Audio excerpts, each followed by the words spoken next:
Well, yeah, no. So the expert looked at this several years ago from a photograph and confirmed that there isn't a species like this known from this area.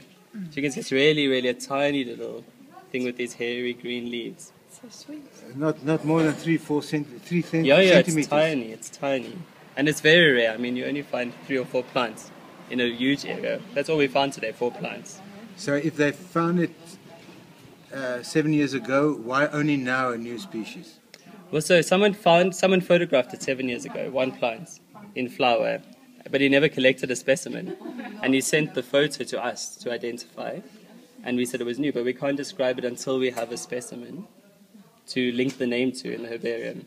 And then this person has been looking for the last 7 years, every year, to find it, but it's never come up. We've never had enough rain for this to come up again. So wat het vandag gebeur? Well, we think the rain that they've had over the last week has been enough to push these plants up into flower. And how did you find it? By luck, I must say.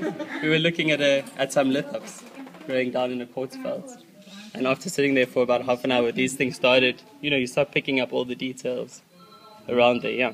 And you found one? We found one, and so we couldn't collect it because we were worried that was only one in the area.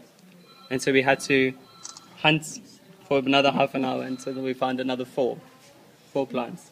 So then you were allowed to take 2? Yeah, so we took 2. So this will be what's used to describe the species on. Yeah. So do you think and it's going to be cooled after you? And they were just hibernating until rain? No, so these are perennials. You can see this so very like thick. a bulb. Yeah. So it'll just sit here until there's enough rain for it to come up. And then it'll pop up. Yeah, and then it shoots out. I mean, it can do this very quickly. And that could be sitting there for years. Yeah, absolutely. Oh, wow. En sê vir my, hoe gereeld kry mense 'n nuwe spesies plante?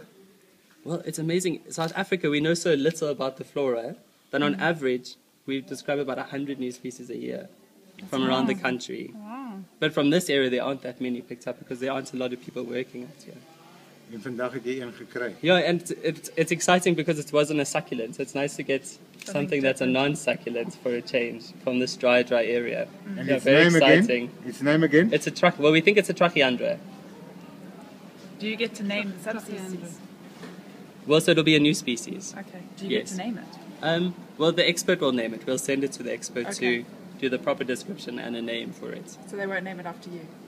Well, we'll leave it up to Maybe. them. Maybe after the first person who described it. But it's quite a distinct thing. So, I mean, ideally, they would rather describe it after a unique character so that it's easy to remember.